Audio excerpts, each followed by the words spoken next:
MA final के विद्यार्थियों, online classes में आपका पुनः स्वागत।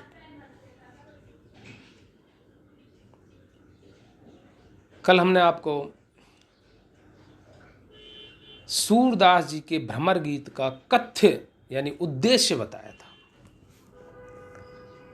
क्या उद्देश्य था लिखने का?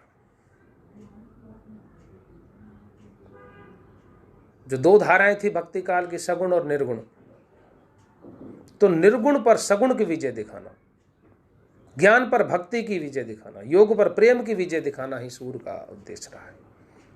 श्री कृष्ण का जब उपहास किया था उद्धव ने कि आप किन की याद कर रहे हैं,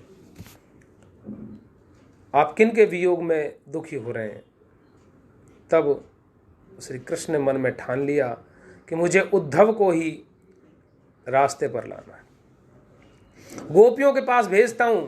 और यह भी वादा किया कि अगर तुमने जाकर के उन गोपियों को योग की, ज्ञान की शिक्षा दी और वो मान गई, तो मैं भी आज से आपके इस ज्ञान को श्रेष्ठ मानूंगा, निर्गुण को श्रेष्ठ मानूंगा, आप जाइए। उद्धव खुशी खुशी गया। आप देखते हैं किस प्रकार उनमें वार्तालाप हुआ। उद्धव स्वयं को लगने लगा कि गोपियां सही हैं।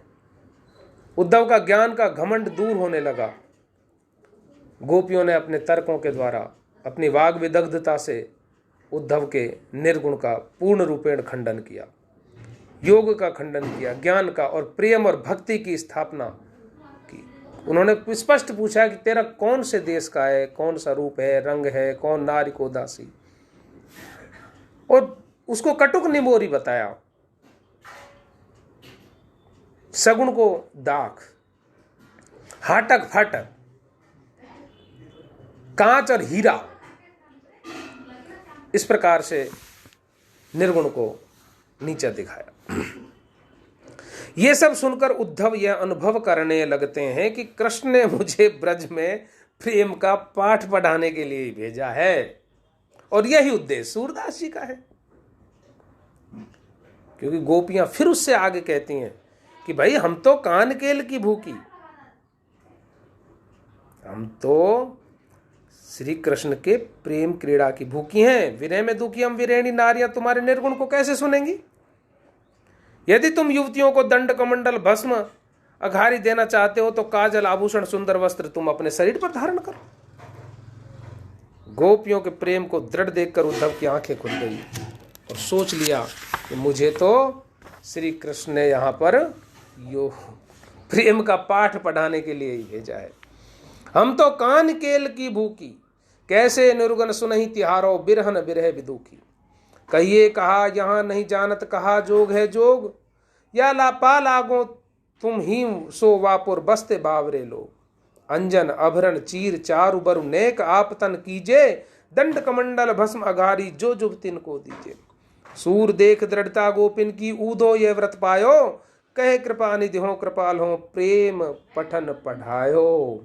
उद्धव को लगने लगा कि तेरे को तो प्रेम का पाठ पढ़ाने के लिए यहां भेजा है। गोपियां उस निर्गुण की आराधना नहीं करना चाहती जो मुक्ति दाता है, अपितु तो सगुण ब्रह्म की आराधना करना चाहती हैं जो प्रेम और भक्ति का विषय है। प्रेम रस का पान करने वाले कभी एकांत में साधना नहीं करते, वे तो हमेशा अपने प्रिय का सानिध्य चाहते हैं। वे उस सगुण साकार के साथ प्रेम के लिए करना चाहते हैं। फिर वे भला योग साधना द्वारा उस अनदेखे ब्रह्म को कैसे त्रिकुटी में स्थापित करें, कैसे योग की बात करें, षट चक्र भेदन, कुंडलिनी जागरण, ये सब तो योगियों का काम है। हम तो कान केल की भूखी। सूरदास जी ने सगुण भक्ति को इस सरल व श्रेय कर बताया है, इसलिए गोपियों द्वारा निर्गुण की इतनी भर्त्सना करवाई है। गोपियां बार बार कहती हैं कि योग से हमारा कोई मतलब नहीं है, तो योग की बात तो हमसे करना ही छोड़ दो, हमसे तो श्याम सुंदर की कथा कहो। हमारी दृष्टि में तुम्हारा निर्गुण का ज्ञान जो है वो कागज की नाव है। सगुण रूप श्री कृष्ण से अलग होकर हमारा एक क्षण भी युग समान बीतता है। मधुकर राख जोग की बात, कही कही कथा श्याम सुंदर की शीतल कर सब गात। हमसे तो श्याम सुंदर की कथा कहो, यही निर्गुण गुण हीन गुण निभो, सुन सुंदर है अनखात, दीरग नदी नाव कागज की, को देखियो चढ़ जात। बताओ हम तन हेरि चिते आपनो पट, देख पसारे लात, सूरदास व सगुड़ छांड बन जैसे कल्प विहार। उद्धव का निर्गुण उन्हें अंधेरे के समान लगता है। ये कहते हैं कि उद्धव, ब्रज में तो सगुण ज्योति को प्रज्वलित करने वाला दीपक आलोकित हो रहा है, तुम अपने इस निर्गुण का अंधेरा यहाँ क्यों करना चाहते हो। अंत में सूरदास अपने उद्देश्य में सफल होते हुए उद्धव द्वारा निर्गुण ब्रह्म ज्ञान योग के स्थान पर सगुण ब्रह्म भक्ति और प्रेम की स्वीकृति दिखाते। उद्धव गोपियों को गुरु और स्वयं को दास मान लेते हैं। यही सूरदास जी के भ्रमर गीत का उद्देश्य। उधो कहे धन ब्रज बाला, जिनके सर्वस मदन गोपाला, वह मत त्यागा यह मत आई, तुमरे दास भगत में पाई, तुम मम गुरु में दास तुम्हारो, भगत सुनाए जगत निस्तारो, भ्रमर गीत जे सुने सुनावे, प्रेमा भक्ति सो प्राणी पावे। ये भ्रमर गीत का उद्देश्य है सूरदास जी का। श्री कृष्ण ने अपने उपहास का बदला उद्धव से देखो कैसे लिया है। हंसने लगे थे उद्धव श्री कृष्ण को देख करके, जब गोपियों की याद करके श्री कृष्ण की आंखें भर आई, वो व्याकुल हो गए। उन्हें लगा कि उनके विरह में गोपियां दुखी है, उनके प्रेम क्रीड़ा समस्त जो उन्होंने उन साथ में की थी वो सब याद आने लगी। उद्धव को सुना रहे थे, उद्धव हंस रहे थे, कुटिल हंसी से देख रहे थे कि भाई ये कैसा। वो संदेह कर रहे थे कि ये ब्रह्म है, इन्हें मैं ब्रह्म मानता हूं। जो साधारण गोपियों के प्रेम के लिए विरह तड़प रहे, जिनको खूब पता है कि वो उनके सौंदर्य रूप सौंदर्य शरीर से प्रेम करती हैं, तो स्थूल शरीर से प्रेम करने वाला सूक्ष्म आत्मा से कैसे प्रेम करेगा, कैसे ब्रह्म से प्रेम करेगा। वो ऊहापोह की स्थिति में थे उद्धव जी। वो खुद भी सोच में पड़ गए कि क्या ये ब्रह्म है क्या, शायद ऐसा होगा जब तभी श्री कृष्ण ने उनको इतना बड़ा उपदेश देने के लिए वहां भेजा। साधारण बात होती तो श्री कृष्ण शायद उनका इस तरीके से वहां भेजकर अपमान नहीं करवाते, लेकिन वो अपमान नहीं, वो भी मान हो गया, क्योंकि उन्हें प्रेम का पाठ पढ़ने को मिला, उन्हें भक्ति मिली वहां जाकर के। और गोपियां जो स्वयं ब्रह्म थी, जो मुक्त थी, सांसारिक प्रेम से विरक्त थी, जो आपने देखा किस प्रकार से भंवर गीत में नंददास जी ने भी कहा है कि कृष्ण में गोपियां हैं, गोपियों में कृष्ण है, वो तो मुक्त है, उनको कर्म व्याप्त नहीं होते। इतनी उच्च भावभूमि पे जो स्थापित हैं गोपियां, वो तो ज्ञान की, भक्ति की, धर्म की पराकाष्ठा है गोपियां। तो उनके पास उपदेश लेने के लिए भेजा, तो ये उद्धव के लिए बहुत बड़ा प्रसाद था, बहुत बड़ा सुख था कि वो स्वयं भी ज्ञान के गौरव को भुला करके, ज्ञान के घमंड से दूर होकर के प्रेमा भक्ति प्राप्त कर लिया उन्होंने। यही सूरदास जी का उद्देश्य है, निर्गुण का खंडन, सगुण का मंडन। जो सगुण है, साकार है, तुलसीदास जी कहते हैं कि व्यापक अलख अरूप अज सोई, भगत प्रेम बस सगुण सो होई। है निश्चित ब्रह्म है, अजन्मा है, अलख है, अरूप है, सर्वव्यापक है, परंतु प्रेम भी तो महत्वपूर्ण है। उसको सिर्फ निष्ठुरता, नीरसता, जो ज्ञान है, जो योग है, जिसमें आदमी अहम में चला जाता है, अहम ब्रह्मास्मि की स्थापना करता है, उससे अलग हटकर प्रेम भी तो बड़ी चीज है। तो प्रेम की महत्ता दिखाइए कि प्रेम के कारण वह सगुण साकार भी आ जाता है। निर्गुण ज्ञान से तो आप उसे अंतक चक्षुओं से आंतर में ही देख सकते हो। तो उसे गूंगे का गुड़ बताया है कि जैसे गुड़ खाने पर गूंगा अपने स्वाद को नहीं बता सकता कि उसका स्वाद कैसा है, इसी प्रकार से उसे अंतर देखने पर हम कैसे बता सकते हैं कि वो कैसा है, कैसा रूप रंग है, कैसा भेष है, क्या है। परंतु तो सगुण के बारे में हम सब जानते हैं। तो भक्ति और प्रेम की स्थापना सूरदास जी का उद्देश्य था। प्रिय विद्यार्थियों, यह इसका उद्देश्य है। आपको मैंने विस्तार से पढ़ाया, इसे आप अच्छे से पढ़ें, इसको वीडियो को बार बार सुने, पिछले वीडियो को और इसको, कि किस प्रकार से अपने तर्कों के द्वारा, अपनी वाग विदग्धता से गोपियों ने उद्धव के निर्गुण ज्ञान को झूमंतर कर दिया, उसको बिल्कुल उनके हृदय से निकाल दिया ज्ञान को, और उसमें प्रेम भर दिया, भक्ति भर दी, सामीप्य सायुज्य की भक्ति भर दी, और उन्हें बता दिया कि साधारण नहीं है गोपियां, ये ममत्व, परत्व, राग, द्वेष, सांसारिक माया मोह से ऊपर उठी हुई हैं, ये मुक्त हैं, ये तो स्वयं कृष्ण स्वरूपा हैं, कृष्ण गोपीनाथ हैं। ये जिनके उद्धव कहे धन ब्रजबाला, लास्ट में ये कह दिया कि हे ब्रजबाला आप धन्य हैं, जिनके सर्वस्व मदन गोपाल, जिनके सर्वस्व मदन गोपाल है। अरे ज्ञानी को ज्ञान का घमंड हो जाता है, योग का, ध्यान का, कि मैंने योग से कुंडलनी जागृत कर दी, षट चक्र भेदन, सहस्त्रदल कमल में अमृत पी रहा हूं, वो अपने सामर्थ्य का उसको घमंड होता है कि मैंने सामर्थ्य से त्रिकुटी में स्थापित करके ब्रह्म को और अपने अंतस में देखा है, घट में देखा है। गोपियां तो समर्पित हैं, पूर्ण समर्पित हैं, और प्रेम में समर्पण सबसे बड़ी शर्त है। सर्वस्व समर्पण चाहता है प्रेम, सिर्फ देना, लेना कुछ नहीं। तो उद्धव ये महसूस करने लगा कि इनके सर्वस्व, कुल की कहानी छोड़ दी, ना माँ बाप, पति पत्नी, कोई इनके लिए संबंध महत्वपूर्ण नहीं है, इनके संबंध से कृष्ण से हैं, केवल सर्वस्व इनके कृष्ण है। इनका प्रेम सांसारिक नहीं है, शारीरिक नहीं है, ये तो अलौकिक प्रेम है, आध्यात्मिक प्रेम है, पारलौकिक प्रेम है। ये महसूस करने लग गया उद्धव। उद्धव कहे धन ब्रजबाला, जिनके सर्वस्व मदन गोपाला, वह मत त्यागा, वह मत त्यागा, वो जो मत, जिस मत से श्री कृष्ण का उपहास किया था उद्धव ने, जिस ज्ञान के घमंड में फूले नहीं समाते थे,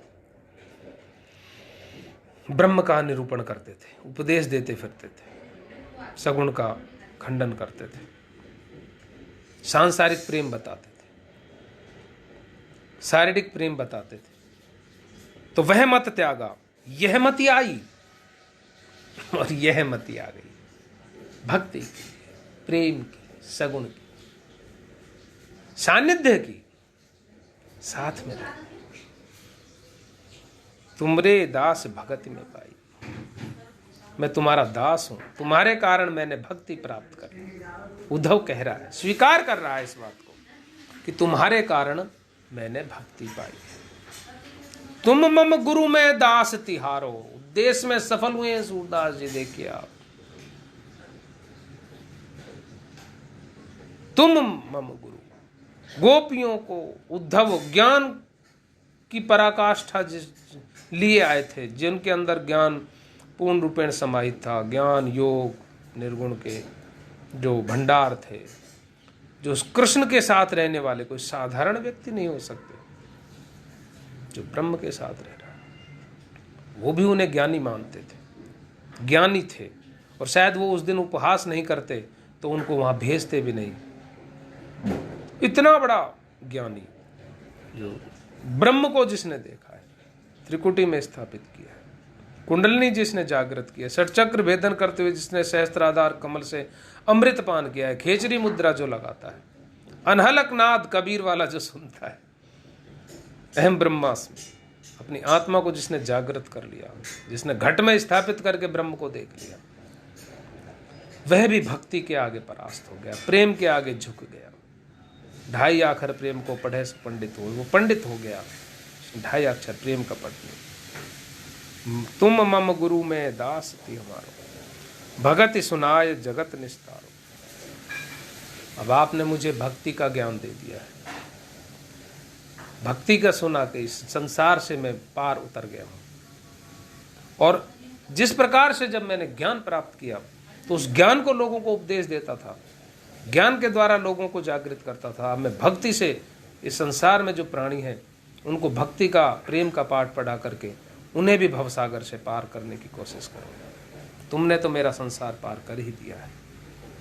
संसार रूपी सागर में जब मैं गोता खा रहा था ज्ञान के घमंड में, उसमें तुम नाव बन करके आई हो। ज्ञान भक्ति मेरे लिए, भक्ति और प्रेम मेरे लिए दृढ़ नौका बन के आई है। तुम्हारी ये तो कागज की नाव थी, ये तो कागज की। दीर्घ नदी नाव कागज की, को देखो चढ़ जात। गोपियों ने कहा कि नदी बहुत बड़ी है, दीर्घ नदी बहुत विस्तार की है, और तुम्हारे ज्ञान के भवसागर बहुत बड़ा है, भव सिंधु, और तुम्हारी जो ज्ञान की नाव है वो कागज की है। बताओ उसमें चढ़कर कैसे पार जाए। परंतु मुझे अब दृढ़ नौका मिल गई है इस भवसागर को पार करने की। भक्ति रूपी दृढ़ नौका से मैं इस भवसागर को पार कर लूंगा।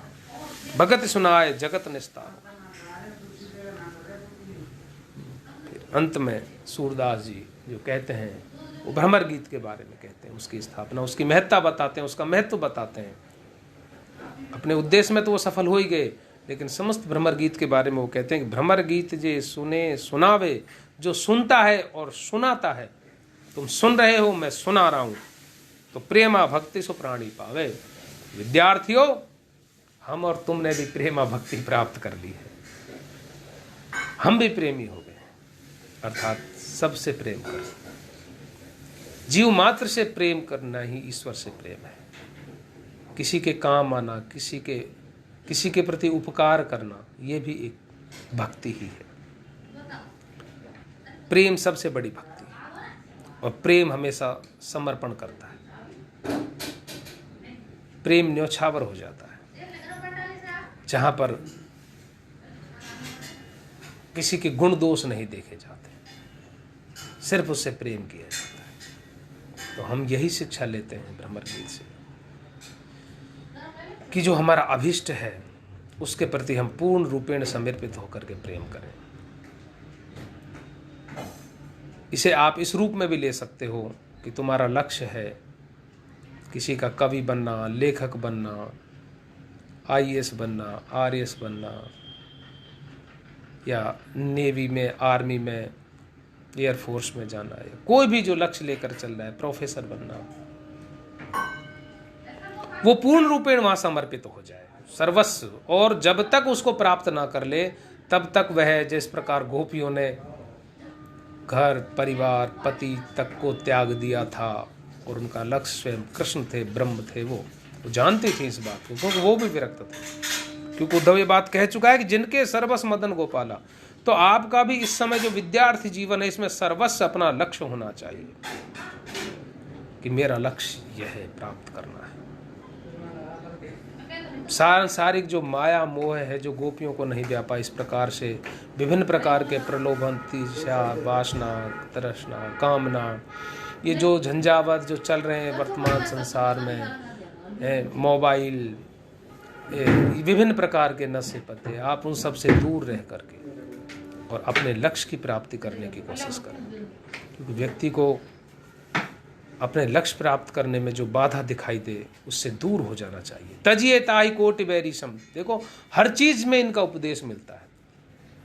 तुलसीदास जी ने कहा है कि यद्यपि परम सनेही, कि जाके प्रिय न राम, जो आपको राम वैदेही से दूर करे उसको आप करोड़ों शत्रुओं की तरह छोड़ दो। अर्थात जो आपके लक्ष्य की ओर न जाने दे, चाहे वो अपने दोस्त हों, चाहे वो कोई भी वस्तु हो, कोई भी मित्र हो, व्यक्ति हो या वस्तु, कुछ भी हो, जो आपके लक्ष्य तक न पहुंचाए, जो आपके जीवन में जो आप बनना चाहते हो उसमें बाधा बने, उसको करोड़ों शत्रुओं के समान समझ करके त्याग दो और अपने लक्ष्य की ओर प्रेरित हो।